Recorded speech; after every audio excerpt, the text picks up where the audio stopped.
आज हम राकेश उपाध्याय जी के पास आए हैं। राकेश उपाध्याय जी एक 300 करोड़ की इंडस्ट्री के मालिक थे। सर, आपकी जब अच्छी खासी 300 करोड़ की इंडस्ट्री चल रही थी, तो आप ये छोड़ के ये वेदों पर क्यों आए और इन पे क्या रिसर्च करी आपने? जी, ये घटना 2004 की है। एक मेरे को सोराइसिस रोग हो गया था मुझे। तो वो रोग का मैंने पूरे भारत में इलाज करवाया उसका। और 2016 तक वो विकराल रूप मेरे हाथों में भी जो है खून निकलने लगा था। मैं मिला नहीं सकता था हाथ किसी से अपने। परमात्मा का इतना आशीर्वाद रहा, कंपनी तो इतनी बड़ी दे दी। मेरी बेटी एक नए रोग से पीड़ित होगी, साइनस एक रोग। तो वो एक दिन भोपाल से आ रही थी, मेरे साथ ही बिजनेस कर रही थी, गाड़ी में बैठ कर आ रही थी। तो उसको क्या है कि एसी चला रही थी वो। तो साइनस की वजह से सांस नहीं आ रही थी उसको, ठंड की वजह से। और जब गाड़ी का शीशा खोल रही थी, तो उससे बाहर इतनी गर्मी थी, मई का महीना था। तो वो रोने लगी और रोकर मुझे टेलीफोन करती है कि पापा मैं आत्महत्या करना चाहती हूँ। जब मैंने उसको सुना कि ये आत्महत्या करना चाहती है, तो मैं तो पूरा हिल गया। मतलब एक तो मैं को 2004 से अपने रोग से पीड़ित था, सोराइसिस से। और मेरी बेटी भी कह रही कि भाई ये मैं तो आत्महत्या करना चाह रहा हूँ। साइनस, और जो डॉक्टर से हमने विचार किया कि भाई साइनस का ऑपरेशन, बोला हर 2 साल में इसका ऑपरेशन करना पड़ेगा। तो उसका भी कोई इलाज नहीं। और मेरी बेटी को 4-5 रोग और थे। और डॉक्टर ने बोल दिया था उसको शादी मत करना, क्योंकि इसको बच्चे नहीं होंगे। उसको थायराइड भी था, साइनस भी था, बच्चेदानी मस्तिष्क भी था, और कई रोग थे। और बाजार में इसका कोई ऐसे भाई मेरे दोस्त भी डॉक्टर हैं, हम मेडिकल कॉलेज में जुड़े हुए हैं। इसका कोई परमानेंट स्थायी हल नहीं था। तो जब बेटी शाम को आ गई, मैं चिंतन करता रहा कि मैं तो दुखी था। भाई पैसा तो भरपूर था, 300 करोड़ कंपनी, पूरा ऑल ओवर इंडिया में हमारे काम, पूरे कंस्ट्रक्शन का काम था हमारा। तो पूरे भारत में हम काम करते थे। मैं बोला ये पैसे का क्या करें, बेटी शादी नहीं कर सकती, मेरे हाथों से खून निकल रहा है। तो परमात्मा की ऐसी असीम कृपा हुई मेरे जीवन में, वेद का प्रादुर्भाव हुआ। ऐसे तो डायरेक्ट तो मुझे मिले नहीं। एक आचार्य हैं, निरंजन वर्मा जी, चेन्नई में, राजीव भाई दीक्षित के फॉलोवर हैं। तो उन्होंने बताया कि जो स्किन की कोई भी बीमारी है, आप उसमें आप छाछ पियो और वो सारी रोग ठीक हो जाए। सोराइसिस का उन्होंने नाम नहीं लिया था। तो मैंने, अच्छा, उसने बताया कि हम डॉक्टर भी बनाते हैं। तो ऐसे तो मैं किसी की बात मान सकता नहीं था, क्योंकि ऐसे तो बाजार में तो बहुत कहने वाले हैं, कुछ भी कहने वाले हैं। मैंने बोला इसकी सत्यता जाननी चाहिए। और सत्यता जानने के लिए मैंने उसकी बहुत वीडियो देखी। फिर मैंने बोला इनका कोर्स करना चाहिए। फिर तो मैं और मेरी पत्नी और मेरा एक साला था राजीव, जो कंपनी में था, उसकी पत्नी, हम तीनों चेन्नई गए उसकी ट्रेनिंग लेने के लिए। और जब ट्रेनिंग ली हमने, तो भाई सबसे बड़ा फायदा तो ये हुआ, जिसमें 12 साल से पीड़ित था सोराइसिस। केवल 6 महीने मैंने देसी गाय के दूध की बनी छाछ पी है, तो उससे मेरा रोग अपने आप ठीक हो गया। भोजन से ही मेरी बेटी के भी रोग ठीक हो गए। आज उसके जो डॉक्टर बोलता शादी नहीं होगी, उसकी शादी होगी, एक बेटी भी है। मतलब हमें शारीरिक, अब मतलब पूरा स्वास्थ्य हमारा मतलब पूरा दिनचर्या से ही। तो मैंने सोचा कि वेद का जो अध्ययन कर रहा है, और उसने एक चीज बताई कि छाछ, तो इसको वेदों को और पढ़ा जाए, समझा जाए इसमें क्या है। तो उसी शिविर में अब मैं आर्य समाज में गया, महर्षि दयानंद को पढ़ा। उनके शिविर में, उसमें गया, उनके शिविरों में आर्य समाज के। आखिरकार में वेद विज्ञान आलोक ग्रंथ जो, आखिरकार में 2020 में, मैं तो वेद पढ़ ही रहा था। आखिरकार में इन आचार्य जी के पास, जो आचार्य अग्निरत्न नैष्टिक जी हैं, इनका वेद विज्ञान आलोक ग्रंथ मेरे हाथ में, मैं उसकी भी वीडियो देखी, मैंने उसका अध्ययन किया। अच्छा, उससे पहले मैं हरिशरण जी के पास पढ़ चुका था, खेती की विधि सीख चुका था उस पे, कि बिना यूरिया और डीएपी कैसे खेती की जाए, वो वेद में पूरा वर्णन है। उसकी खेती मैंने 2016 में अपने फार्म पे भी लागू कर दी। और जो हमारा करोड़ों रुपए का जो यूरिया डीएपी जो रासायनिक खाद आ रहा था, वो भी मेरा बंद हो गया। एक फायदा तो फार्म हाउस पर हो गया, और दूसरा फायदा हमारा हम भी ठीक हो गए। तो मैं बोला इसका और अध्ययन करना चाहिए। और जब मतलब मैं सोराइसिस से 12 साल पीड़ित रहा, और इसका छोटा सा इलाज केवल वेद में एक मंत्र में है, तो ये तो 20,000 मंत्र है, इसमें कितना ज्ञान होगा। उसके अध्ययन करते करते मैं आचार्य अग्निवेद जी के पास में गया। इनकी फिर मैंने ये वेद विज्ञान ग्रंथ लाया मैं। तो सर कुल मिला के आपका कहने का मतलब ये है कि आपने जो 300 करोड़ की अपनी जो इंडस्ट्री बंद करी, जो आपका काम बंद किया, वो किन्हीं शारीरिक समस्याओं से पीड़ित होने के कारण बंद हाँ किया हाँ आपने। हाँ। और आपका कहने का मतलब ये है कि केवल छाछ मात्र पीने से आपका सोराइसिस की बीमारी ठीक हो गई और विभिन्न तरह की बीमारी आपकी बेटी की भी ठीक हुई है। थायराइड जो जिसको अब संसार में कोई उपचार नहीं है, मेरी बेटी का थायराइड ठीक हो चुका है। नॉर्मल रिपोर्ट मेरे पास में रखी हुई तो है। सर ये थायराइड ठीक होने के लिए भी उन्होंने छाछ का छा सेवन किया। छाछ और गौमूत्र। छाछ और गोमूत्र के सेवन से हाँ। उनका और थायराइड का और, भी। और उसका जो वै, वैदिक तरह से जो तैयार अन्न है ना, वो भोजन भी ग्रहण करना पड़ेगा। मतलब जिसमें यूरिया नहीं डाला हो, रासायनिक खाद जिसमें नहीं डाला हो, वो भोजन लेना पड़ेगा। और गौमूत्र भी उसमें पीना पड़ेगा, छाछ भी पीनी पड़ेगी। अच्छा, ऐसा सोराइसिस मेरा अकेला का ही ठीक नहीं हुआ। फिर जब मैं ठीक हो गया, तो मैंने हजारों आदमी ठीक करे इससे। साइनस हम केवल 3.5 घंटे में ठीक करते हैं। कैसे सर? एक रीठा आता है बाजार में, मुश्किल से 10 रुपए का आपको लाना पड़ेगा। 10 रुपए जो का रीठा है, वो कम से कम 1,000 आदमी को ठीक करेगा। मेरी पुस्तक है आत्मनिर्भर।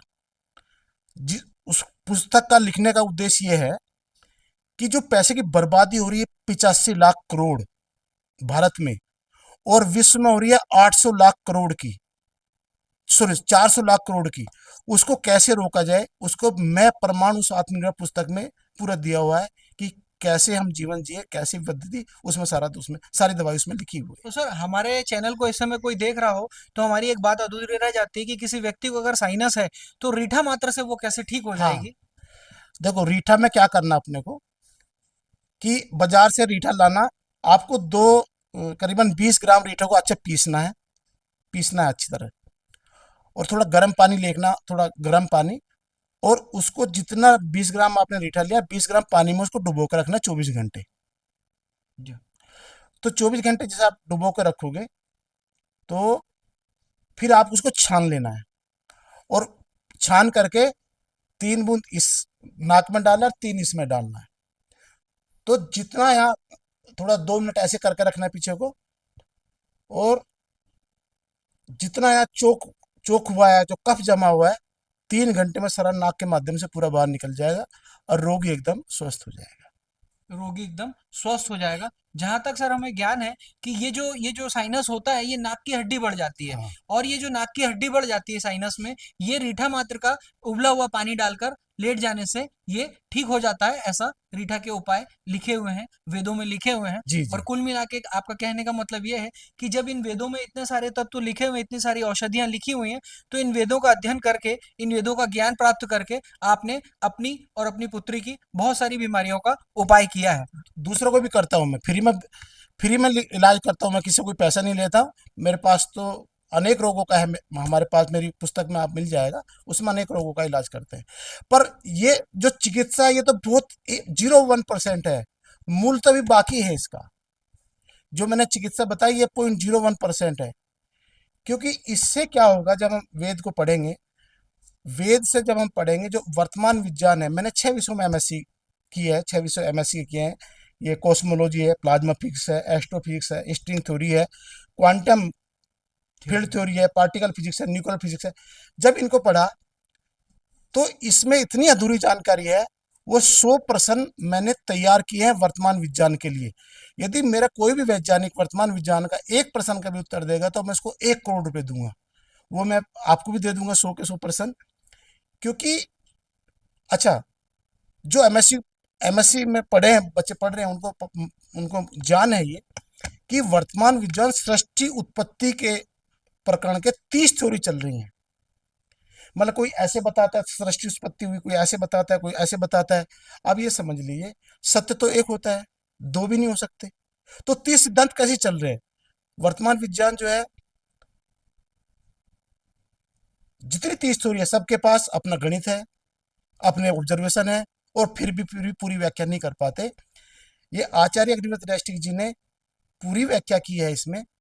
और जो इस विज्ञान को समझेगा, जैसे मैं समझा हूं, तो उसका आचरण ऐसा होगा, ऐसे उपाय करता रहेगा वो, जिसे जो बेसिक फंडामेंटल है, हवा, पानी, भूमि, ध्वनि, स्पेस और मन में प्रदूषण नहीं हो।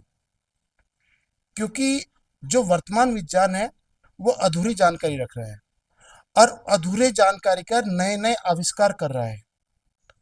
और उसका परिणाम ये हो रहा है कि उससे वायुमंडल प्रदूषित हो रहा है, और समस्त प्राणियों के जीवन पर संकट खड़ा हो गया है। तो सर हमें इस विषय में ज़्यादा जानकारी तो है नहीं। हम्म, हमें इतनी जानकारी है कि वेद 4 तरह के होते हैं हाँ, और इन वेदों में अग्नि, वायु, जल और आकाश इन हम्म, तत्वों का सम्मिश्रण होता है। इनके बारे में ही जानकारी प्राप्त है हमें, हमारा ज्ञान आपके जैसा तो है नहीं।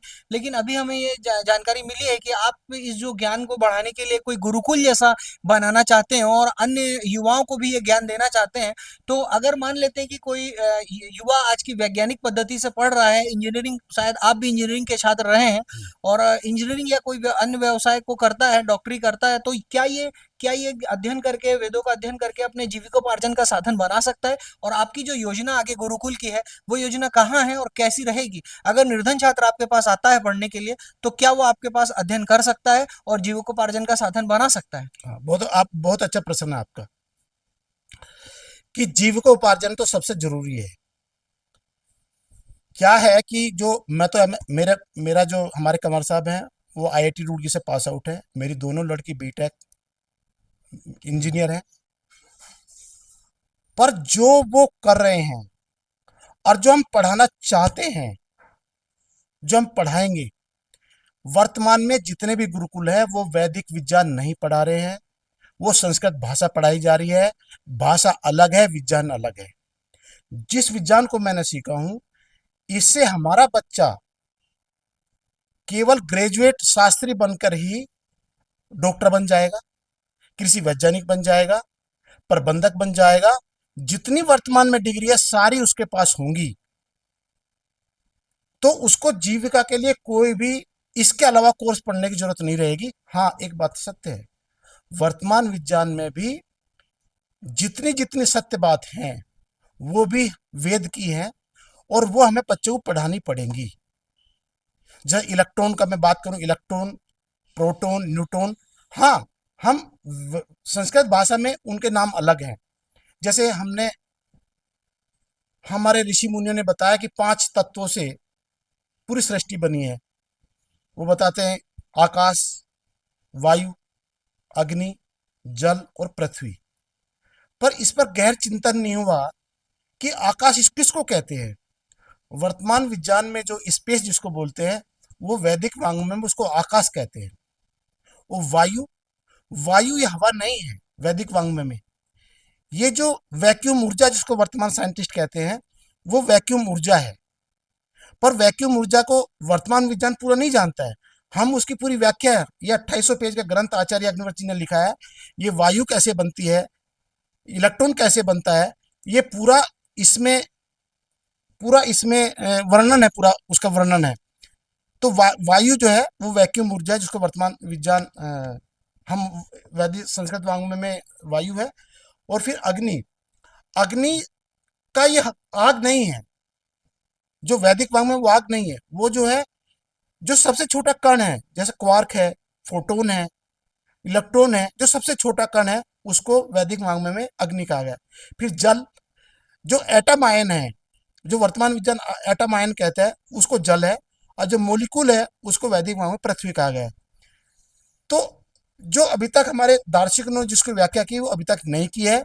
ये आचार्य जी ने, जो आचार्य अग्निहोत्र नैष्टिक जी हैं, उन्होंने इसकी व्याख्या किया, और वेदों से इसको प्रमाणित किया है कि इसकी व्याख्या कैसे कैसे बनते हैं। सर इसमें हमारी तो इस पुस्तक के विषय में जानकारी हो गई। हम्म। लेकिन ये जो आपका फ्यूचर प्लान है, आप शायद कोई वैदिक गुरुकुल खोलना चाहते हैं, वो कहाँ खोलना चाहते हैं और कितने विद्यार्थियों के लिए खोलना चाहते हैं? और ऐसा कोई विद्यार्थी जिसके पास जो निर्धन हो, जिसके पास पैसे की व्यवस्था ना हो, क्या उसे आप फ्री ऑफ कॉस्ट या ज्ञान देंगे?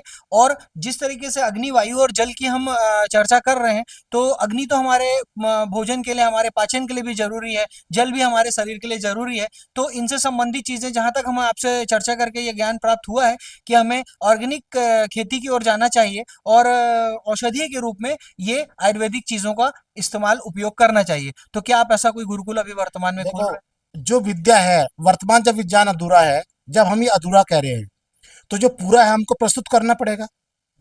तो हमारा पाठ्यक्रम तैयार हो रहा है नए गुरुकुल का, और उसके आचार्य भी हमें तैयार करने हैं। हमें 6.5 लाख गुरुकुल प्रत्येक गांव में, भारत के प्रत्येक गांव में हमके प्रारंभ करने होंगे। और वो हमारी व्यवस्था है, कैसी व्यवस्था है, हम गांव में एक प्राइवेट, मतलब हम किराए पर बिल्डिंग लेंगे, हमारे बच्चे दिन में ही आएंगे, शाम को अपने घर जाएंगे। और न्यूनतम फीस, देखो, फ्री में तो हम नहीं पढ़ा सकते क्योंकि आचार्य को हमको तनख्वाह भी देनी है। हमारा अभी जो है 700 रुपये प्रति माह से उसको बच्चे की फीस लगेगी। पर ये होगा कि वो डॉक्टर जो करोड़ों रुपए में डॉक्टर जो बनता है, देखो शल्य क्रिया तो अभी है नहीं हमारे पाठ्यक्रम में, पर जो दवाई है वो सब रोगों की उसमें मिल जाएगी। तो उस 700 रुपये में भी डॉक्टर भी बनेगा, वो इंजीनियर भी बनेगा, और जितनी शिल्प विद्या है सारी वो सीखेगा। अलग से कोई पाठ्यक्रम उसको करने की जरूरत नहीं है। सर इसमें वायु वर्ग क्या रहेगा, एडमिशन होने का एक क्राइटेरिया रहेगा? और इसको कितने दिन का कोर्स रखेंगे, कितने साल लगेंगे इसको हाँ, करने में? देखो, जब मैंने बताया कि वर्तमान विज्ञान में भी कुछ कुछ बात सत्य है, पूरी गलत नहीं है उनकी। तो हमारा पाठ्यक्रम लगभग उसी के समान रहेगा। जहां जहां वो अधूरा है वहां पर हम ऐड करना पड़ेगा। पाठ्यक्रम तो उतना ही रहेगा जो अभी वर्तमान तो शिक्षा है। वर्तमान में मैकाले की पद्धति से हम पढ़ रहे हैं, मैकाले की पद्धति से हम 6 वर्ष की आयु में कक्षा 1 से भर्ती होते हैं, तो आपके गुरुकुल में भी वही पद्धति एक से? से, हाँ, बिल्कुल वही पद्धति होगी। पहली से वही पद्धति होगी। ऐसी कक्षा चलेंगी हमारे गुरुकुल में, ऐसी कक्षा चलती है। कक्षा वाइज तो वही रहेगा, जितना उनका कोर्स है, जितनी जितनी विद्या उनकी सही है, हमको बाकी ऐड करके और हमको ऐसे